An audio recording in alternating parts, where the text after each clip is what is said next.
Tonight, U.S. forces on the move. Hundreds of Marines in Syria to provide artillery support for the assault to take the Islamic State capital of Raqqa. Former CIA analyst Fred Fleitz among our guests tonight. Also, House Speaker Ryan is pushing his Better Way plan instead of President Trump's health care agenda, creating confusion and consternation in his own conference. We as Republicans have been waiting 7 years to do this. Tonight, I'll talk with one of the architects of the GOP House plan, a plan some critics call Ryan's Rhino Care. The chairman of the powerful House Ways and Means Committee, Congressman Kevin Brady, joins me tonight. President Trump promised border security, and he's delivering. A new government report shows border apprehensions in February fell to the lowest level in more than 5 years. We'll report on the Trump administration's progress on the border wall. Here tonight with us, conservative commentator, best-selling author, Michelle Malkin. Good evening, everybody. The battle lines in Washington are now drawn. The repeal and replacement of Obamacare will be fought out along two principal issues that conservatives are not on board with at this point: the Medicaid extension, subsidies posing as refundable tax credits. The conservatives, such as the House Freedom Caucus, the Republican Study Committee, and senators Mike Lee, Ted Cruz, Rand Paul, among others, are simply outraged, saying they're seeing a rushed process and far too much backroom dealing. In fact, both the House Ways and Means Committee and the Energy and Commerce Committee today voted to approve the Republican health care plan without seeing the Congressional Budget Office estimate of what it would cost. Speaker Ryan today tried to sway some of his colleagues by going into full professor mode, as you see there, giving a PowerPoint presentation, in fact, on the merits of the plan. And Vice President Mike Pence gave an interview to our own Brett Baer saying the Trump administration is listening to conservative opposition. Well, I think we're going to listen very intently to conservative leaders. We're all literally on the same page about where we need to go. But how you get there is oftentimes complicated in Washington, D.C., based upon the arcane rules of the institution. But what President Trump has said to our whole team is continue to engage members.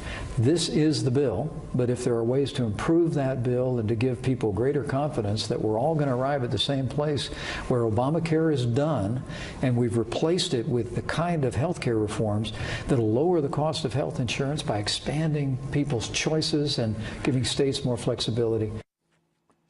More flexibility. President Trump mounting his own charm offensive in support of the House GOP plan, hosting, in fact, a bowling event tonight with Republican lawmakers.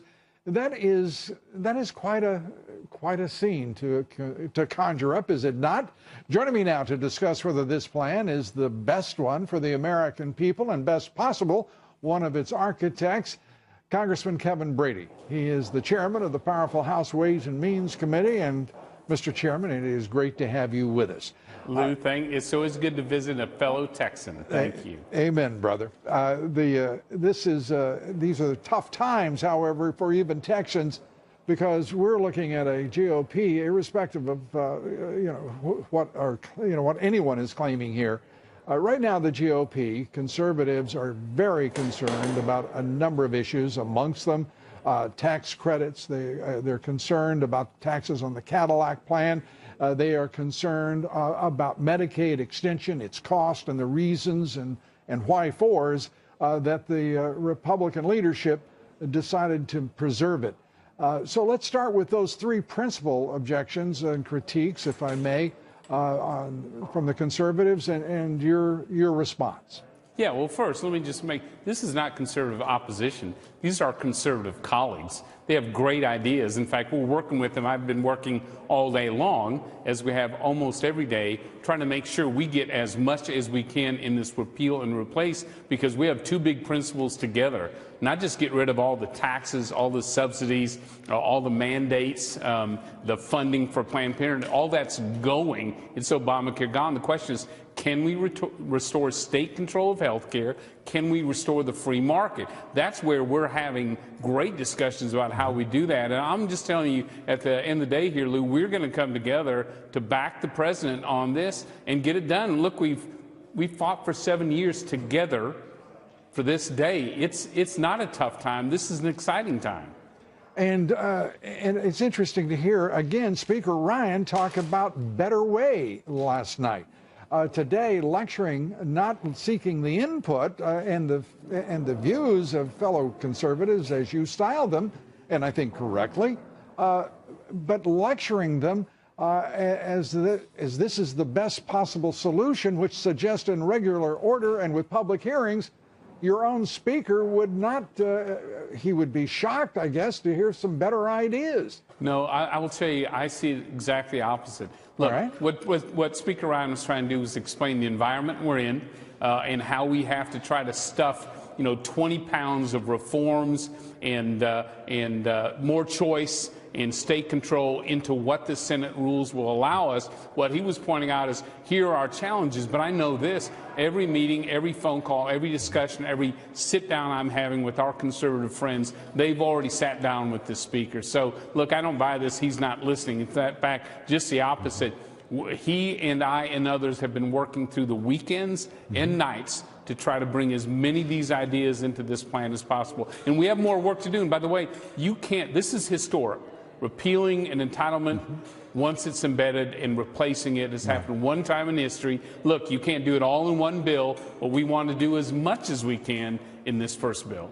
I understand. And with 3 phases, 2 that go beyond the one piece of legislation, it is historic. But on the other hand, the idea that entitlements are being curtailed, when, as you well know, many of the conservatives, senators, particularly Senator Rand Paul, Senator Mike Lee, are concerned that those tax credits are simply subsidies under another name. Well, can you reassure them? Yes, I do. One, I know where they're coming from, and we're always cautious about making sure there's equal treatment in the tax code. So the biggest health care entitlement after Medicare and Medicaid is the one that you have. You and everyone else, including me, who work at a big business. The largest tax break in the tax code is this health care break. So the question is, why can't small business people get the same treatment? Why can't an entrepreneur or the mom and pop deli that's the bottom of your building that doesn't get any help, why can't they get equal treatment? That's what we're providing, because the truth of the matter is they work just as hard. They're as critical for the economy. They're working hard and playing by the rules. So that's what we're doing. Well, and small business people, as you say, certainly are as deserving, are more deserving of that treatment under the tax code without question. And the other thing, too, I think I want to make sure, Lou, you know as well, look, we know it's going to take states a while to take back control of health care, design it for their families and communities, approve all these new plans away from Obamacare. That's why we want to act now. Secondly, restoring the free market, actually giving people choice over their plan, not the one Washington wants for them. That will take some time. So the reason we're moving now is to make sure our states and frankly, our individuals have plenty of time to get this in place. You got to get it right. Got to get it right, and that begs the question as to why your committees would even move the legislation forward without getting an assessment of cost that you could, showing that respect for the taxpayer that President Trump insists be the core value of federal spending. So, Lou, I think that's a fair question. So we know that because of the Senate rules that the House is working hard to comply with, that this has to balance, not just balance in over 10 years, it has to balance for over 20 years. So we know for us to bring it to the floor, it has to do that, and it will. This is not the numbers to balance it that we're waiting for. It's really the who gets covered by state control, how much are insurance premiums reduced. So those are the types of information we're waiting. And I have to tell you, when we do get CBO score, it will only be a piece of the puzzle because we've got more work to do to restore the free market after this bill. There is something always there's something that resonates when a representative of government talks about restoring the free market. I understand what you mean. I understand what you're saying. Yeah, yes, you do. It's hard trying to take that huge bureaucracy, and pull it up by the roots and actually restore choice in products. It is a fight, and we're going to have to be relentless to get this done. Relentless, and at the same time open-minded and generously accepting of a lot of views that have not represented quite yet in the legislation. Would you agree? Yeah. Look, we are always improving this. There are great ideas out there, and I'll just tell you this from Ways and Means perspective, from Speaker Ryan as well. We're going to accommodate every great idea we can in this. Who's the arbiter on what is a great idea? So when we reach consensus, House Republicans are. We're the ones driving this in a big way. We just always got to deal with those Senate rules, and we're gonna stuff as much conservative free market reforms as we can in this. Well, you know what might be a byproduct? The Senate rules, arcane as they are, as you suggested, perhaps there will be immense support for reform and good sense in the Senate. But that might be too much to ask for. Feel free to drag those senators on this shore and ask Joe and ask them that question. I'd love to hear the answer. Well, me too. And Kevin Brady, thank you for giving us some of the answers tonight. And we're delighted that you chose to share your time with us. Love coming on your show, Lou. Thank you. Thank you very much. Congressman Kevin Brady of Texas, I might add, the chairman of the Ways and Means Committee. We're coming right back. A lot more straight ahead because these are interesting times in Washington, D.C., without question. Stay with us. FBI Director James Comey today entertaining an interesting audience. Members of Congress with access to the most highly classified intelligence information, the so-called Gang of Eight. Congressman Nunes, Schiff, Senators Burr, Warner, Speaker Ryan, Leader Pelosi, and Senators Schumer and McConnell. Comey's visit comes after criticism that Comey was stonewalling House members in a briefing last week. Lawmakers now investigating whether there was any Russian interference in the elections, whether there were any untoward communications between the campaign of President Trump and the Russians. And to this point, some 8 months of investigation and speculation, zero evidence. WikiLeaks founder Julian Assange today saying he will work with technology companies to fix flaws that have allowed the CIA to hack into smartphones, computers, and other devices. We have decided to work with them, give them some exclusive access to the additional technical details we have so that fixes can be developed and pushed out so people can be secured. Well, that's one view, and those who would be more comfortable with all of those tools and secret data in the hands of technology companies rather than the intelligence community of this country might be, as it were, assuaged by Assange, others certainly not. We asked for Judge Andrew Napolitano for comment, and this is what he said about the likely legal criminal culpability of any one of those companies who were to take those government-owned documents and tools. WikiLeaks, he said, must publish the documents first, then anyone can read them. If WikiLeaks steals documents or receives stolen documents and then passes them on to the tech companies, all who knowingly participated in the transfer of the documents from the CIA to those tech companies has engaged in criminal acts. President Trump's illegal immigration crackdown is working. New government figures show the number of illegal border crossings dropping by 40% in the president's first full month in office. The number of illegal crossings dropping from 31,000 in January to fewer than 19,000 in February. The Trump administration this week also started receiving bids to design and build the border wall. The specifications are general and certainly dependent upon the ultimate design that the president approves. 30 to 50 feet tall, resistant to climbing, of course, tampering or damage, and preferably concrete, but it could be steel or both. A prototype due within 2 weeks with a proposal and price due in May. My next guest says the Trump administration's immigration enforcement is already yielding life-saving results. Joining me tonight, Michelle Malkin, host of the Michelle Malkin Investigate Show on CRTV.com, best-selling author, great American. Michelle, great to have you here. Imagine this. We're already seeing a significant drop in crossings and apprehensions on the border during a 2-month period in which those numbers usually peak.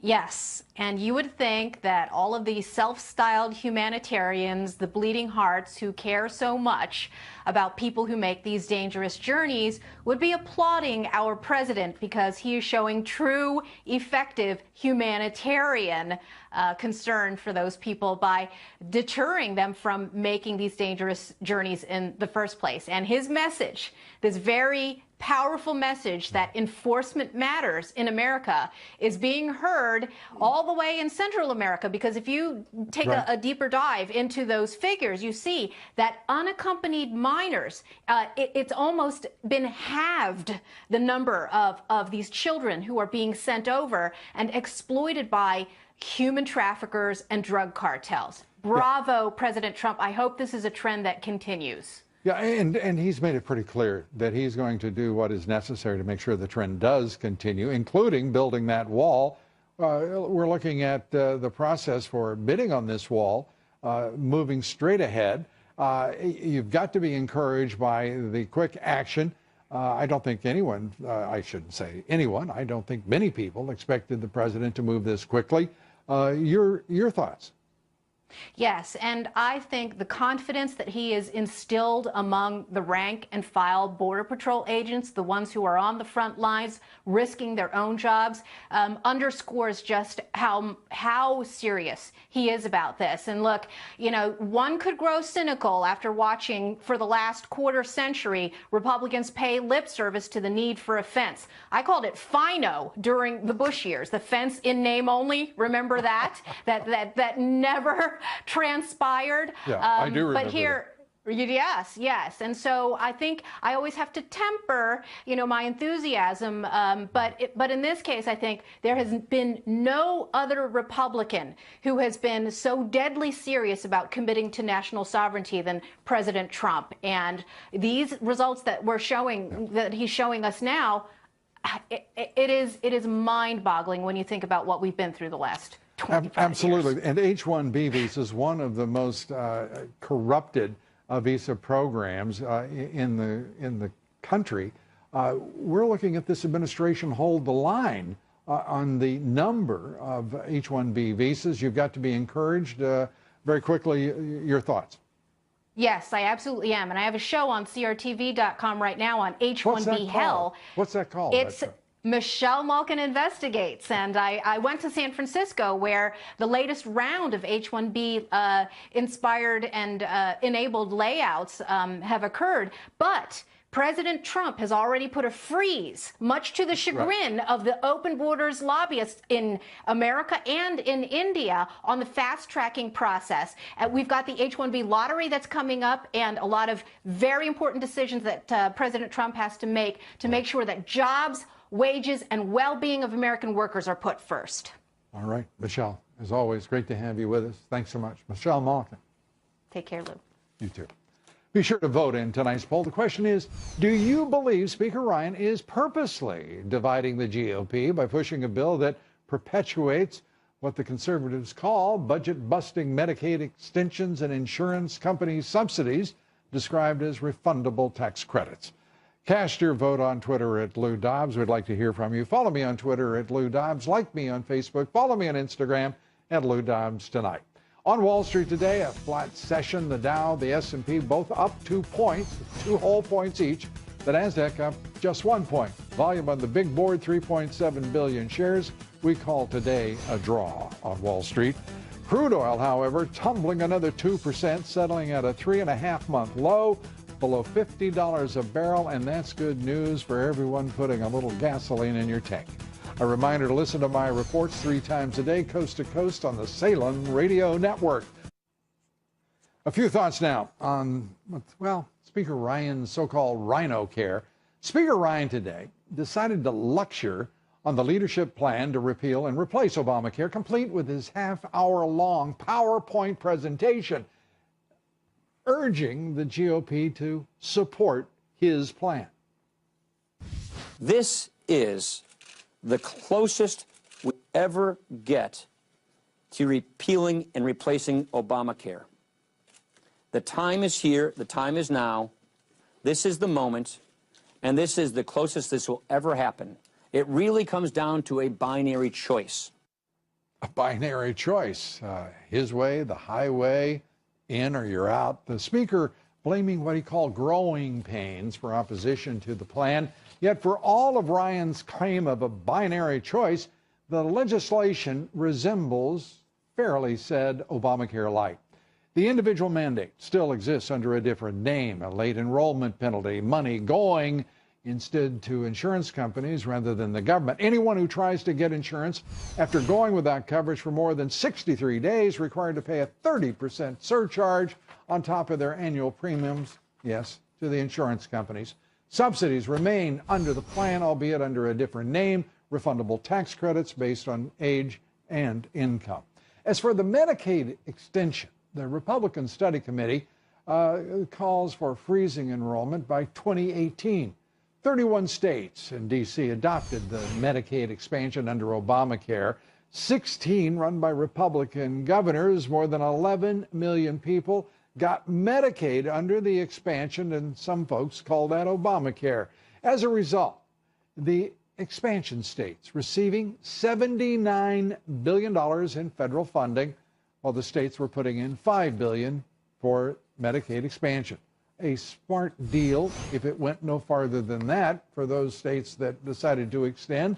Yet Republican leaders now want to wait until 2020 to freeze the Medicaid expansion, which has some worry that it'll never, ever happen, that hell will freeze over before it's frozen out in an election year.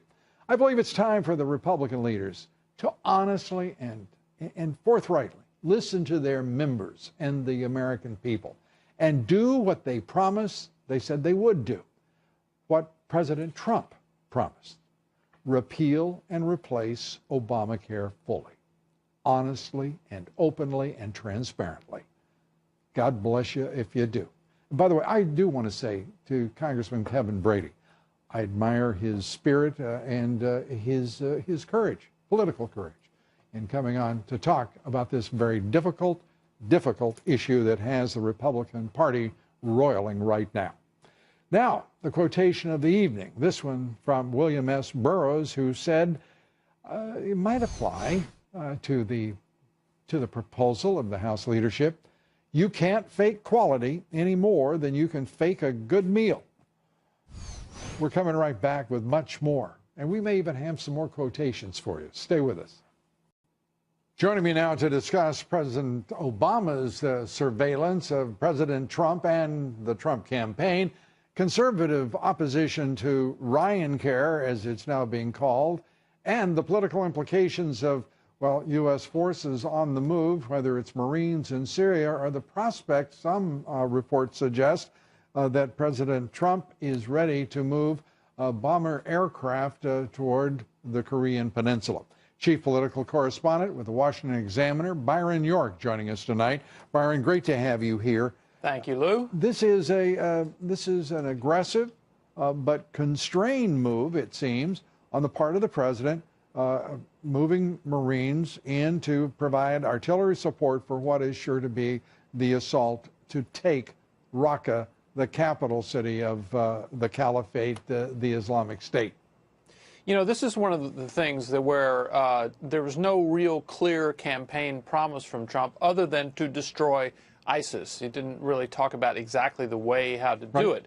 On the other hand, I think it was pretty clear that he thought that the Obama method of basically doing it from 30,000 feet with bombers and missiles only and with very restrictive rules of engagement, he was clearly going to loosen up on that. And I think a lot of his supporters thought that he would try an air campaign, unleash a much more aggressive air campaign before he did anything on the ground. So certainly some people are going to be worried about some sort of mission creep, but we have to see if this actually works or not. If he does substantial damage to ISIS, then I think people will be pretty happy with it. Well, it's hard to mission creep when your objective is to destroy the Islamic State, and the president made it clear throughout the campaign and as president that he means to destroy the Islamic State, right? Well, that's absolutely true, but I think most Republicans felt that the Obama administration was really doing what were often just called pinprick strikes against it. You know, we found out one time that they have the wrong president. This is the new guy. Yeah, this is a man who means what he says. He says what he means. It's pretty straightforward. He is delivering on his promises. By the way, that too much is made, I think, in Washington D.C. If I may say this, Byron, I don't know if you agree with me. Too many of those folks talk about their feelings. I'm about done with their feelings down there. Well, look, he promised a very aggressive campaign against ISIS, but I think it's also clear if you listen to a lot of Donald Trump's speeches, and both of us did, he talked about not having American troops in the Middle East. Right. And so I think we have two things going on here. And I certainly thought that basically what he would start with was really ramping up the air campaign against ISIS and see what kind of damage that would inflict. Well, we're going to see how he's doing it his way, and my gosh, it doesn't approximate in any way so far anything that the previous, if you will, management of this country tried. Byron, we're out of time, but I do want to ask you about what we're seeing here with Obamacare's repeal and replacement efforts, the division within the Republican Party, which the GOP leadership, as you would expect, would deny, but it is there, isn't it? Yeah, I have to say that I think the Republican leaders are behaving in a very odd fashion here. Obviously, this bill did not have the approval of a lot of the more conservative Republicans. And remember, they don't have a lot of leeway in this. Nancy Pelosi had 253 Democrats when she just barely passed Obamacare in the House, and Paul Ryan has 237. So he's got a lot less to lose. Wow. And then holding a hearing, the Ways and Means Committee begins a markup hearing Wednesday morning at 10:30, and it goes till Thursday morning at 4:30. And the Energy and Commerce, lazy about that part. The Energy and Commerce hearing goes even longer, 24 plus hours. What are they trying to do here? I think they're behaving in a very strange fashion. Yes, and they do have one advantage, I would say, and that is President Trump. He's putting his shoulders behind this, and by the way, he's even carrying out a bowling alley offensive with Congress. I mean, this is good stuff to see. It's going to be even more fun to watch and see whether it works. He's got a pretty good track record. Yeah, he's really smart to be schmoozing and talking with members of Congress. That's something Barack Obama didn't do and cost him a lot of the time. Byron York, great to have you with us. Thank you, Lou. Joining me now to discuss the latest provocations from North Korea, the U.S. military mission in Syria, Fred Fleitz, Senior Vice President at the Center for Security Policy, a former CIA analyst. Great to have you, Fred. Good to be here. This is a very quick, unexpected move to move in the 11th Marine Expeditionary Force into Syria, at least for a battery of howitzers to support what will be the assault on Raqqa. Your thoughts? Well, we're seeing the beginning of a serious policy in Syria. The world knew Obama did not have a serious policy. His policy was to do as little as possible and to kick this problem to the next president. ISIS cannot. Well, here we are. We've got the new president. That's now, true. What do you think of what he's doing? Well, ISIS can't be defeated only from the air. We know that from history. Right. It's going to have to be defeated. We're on the ground. We're going to need ground troops, but these ground troops cannot be just American. I think it's important that if ground troops go in, we got a coalition. We have to have more NATO troops. We have to have. Well, I mean, it's sort of a coalition. Most of these nations are not participating by any other much. name. It may need to be a far more robust coalition. We need substantial contributions from NATO, troops that know how to fight in this country. And frankly, they have an incentive to do this because the refugees are going primarily to Europe. They have to solve this crisis. Think about this. I mean, we have been listening to nonsense spewed from Washington, D.C. about the Islamic State, about how to defeat it for a good part of the past 8 years. It's come to naught. We know that many of the generals have not had the acumen, talent, and vision to carry out a successful plan, or that there would be no Islamic State. We're the world's only superpower. We have spent trillions of dollars in the Middle East, and we look like damn fools. We have a new president. What do you think of what he's doing, and is it the right course? The world knew we had an indecisive president under Barack Obama. That gave a tremendous advantage to ISIS. They knew how far the United States would go. They don't know how far Mr. Trump will go. Well, North Korea doesn't either. But North Korea, we find out from the United Nations, trying to sell nuclear material online, for crying out loud. North Korea trying to be the eBay of fissionable material. But the United Nations wouldn't tell us to whom they were trying specifically to sell it. I found that very troubling. What they were trying to do was to sell a substance called lithium-6, which is a source of tritium. Tritium and deuterium can be used to make a small fusion explosion inside of a fission weapon, to make a boosted fission weapon, which significantly increases the yield. I'm worried that North Korea even has lithium-6. Well, what the hell is the United Nations doing telling only part of a story? I'm worried. And why don't we know? I got to tell you, I'm very worried that North Korea has it. I'm worried who North Korea would sell it to. I assume Iran. This is a very dangerous development.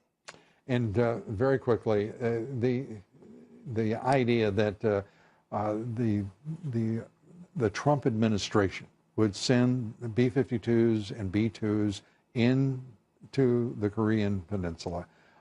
Those are overseas reporting, but do you think there's anything to it? I think there's something to it. We're sending THAAD missiles, defense missiles to South Korea. Again, a serious policy, and I think that's what North Korea is seeing. All right. Red Flights, thank you for being here. As always, we appreciate it. Up next, we'll reveal what's inside a compelling new book entitled Reasons to Vote for Democrats. It's a comprehensive guide, by the way. Tammy Bruce, Mike Gallagher join me here next to talk about, well, what some might see as something missing in this carefully researched, exhaustively researched paperback. But by the way, it's doing very well.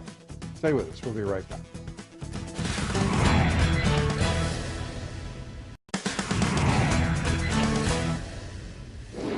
In our online poll, we ask you, do you believe Speaker Ryan would be wise to listen to conservatives rather than dismiss them by saying this is what a conservative health care bill looks like? 92% of you said yes.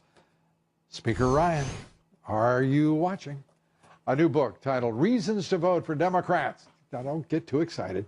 A comprehensive guide has just hit #1 on the Amazon bestsellers list, despite the title. Well, maybe perhaps because of the title. The book is a real page-turner, 266 pages long. Each of those pages is absolutely blank. The author is Michael Knowles. He said his decision to leave the pages blank was based entirely on what he has observed about the Democratic Party over the past decade from a policy perspective, of course. And the contents sum his views up very, very well. And it shows what an innovative entrepreneurial spirit can do. Knowles has all of that and a pretty good sense of humor as well. The book, by the way, speaking of a sense of humor, so do many of the buyers. The book sells for $7. Joining me now, radio talk show host, Fox News contributor Tammy Bruce, Mike Gallagher, host of the Mike Gallagher radio show on the Salem Radio Network. Good to have you both here. Hello. Let's just start, Tammy, with what in the world are the Republicans right now? They're surprising just about everyone. Yeah, look, we've got a situation where you've got an active president, a person who has campaigned on something very specific. Congress has been kind of in a coma for the last 8 years, just not wanting to really do anything. It's been perfect for them. It's like they've been on some beach somewhere doing nothing. And now suddenly what they do matters. And they suddenly, in their hearts, let's be honest, Paul Ryan was somebody who uninvited Donald Trump from events. They, in their way, they really don't want to help him, and they're not thinking of the country. And this is now the conflict. Yeah. And what the American people want is what's pushing them forward. Your points are right about the nature of what we can make this bill be. At the same time, I appreciate the stages, these 3 stages. I trust the president in Well, him you saying. can have the last two stages. I'll take the first. Well, the president is fine with the stage. He says he's willing to negotiate it. Remember, Okay, it's the art of the deal. We're not going to litigate the darn thing. When people put legislation into stages, I can tell you this. There's not great anticipation that stage 2 and 3 will be an actuality. But if I may, this is still part of the legislative process. And, you know, the Freedom Caucus gets a seat at the table. And I don't know what I also visited with the president today. And by the way, having the president driving this thing may make everyone look like geniuses. That's where I agree with point. Tammy. I mean, that's also, he's in the driver's seat in many ways. So this is not just Ryan Care. He's owning this. Well, this could be Trump Ryan Care. And if the Freedom Caucus and those put the amendments in, as you just said, hey, Speaker Ryan, are you listening? Are you paying attention? You had two committees do a run through and a rush through to move this legislation forward. Now, if that continues, there won't be amendments. But Lou, won't be but they've had 7 years. I don't know if you and I are violently agreeing here. What I would say on this issue is, first of all, I am impressed with Kevin Brady, as I said earlier, here defending the plan, and he was one of the architects. Yep. I'm impressed with the good intentions. I am not pleased to hear Speaker Ryan talk about his damn better way agenda, because nobody knows what he's talking about. You're right. And frankly, he doesn't either. And lecturing with a PowerPoint presentation, the American people and those conservatives is not brilliant. What the president is doing is brilliant. I would suggest that Paul Ryan knows that that Donald Trump's plans will work, and he wants to be on those coattails. Right. He wants to be attached with what President Trump is going to accomplish here. I hope that you are attaching a correct weight to his intellect and judgment in this. I'd be a lot more worried about all of this if President Trump were pushing back, and he's not. You know, he's letting this process play out. Let him go marathon sessions. Let them add amendments. Let them mark it up. Let it go through committee. And we know if he didn't like it, he would say so. He would. He's not going to hold back. He at some point may decide that it's not going well. Trump is a man who is going to not play ball with the way that normally Washington, how they normally operate. We can trust in that, and that makes me feel comfortable. Me too. How do you feel about Jim Comey telling everybody he's got another 6.5 years, as we reminded him last night here? You know, he has a 10-year maximum limit that he can serve. It is not a guarantee of 10 years. It is the maximum. And President Trump can fire him like that. I spoke to your buddy Michael Goodwin about it today, and he points out that Comey is the only FBI director you can think of who has sort of gone after both presidential candidates at the same time. You know, trying to, and it's a peculiar story. Yeah, I disagree with Mike. I thought he wrote a terrific column on this. Me too. But I disagree with him on one part. He assigned some greater talent, if you will, to Jim Comey than I do. Jim Comey is a problem. Everything he has touched has gone badly. The American people are not happy about it. He needs to go. But the American people are happy about Tammy Bruce and Mike Gallagher. Thank you. Both Thank you, for being Lou. with us. Appreciate it. That's it for us tonight. We thank you for being with us. Join us here tomorrow. Fred Barnes will be with us, and we're going to have a hoot of a time. Be with us. Thanks for joining us. Good night from New York.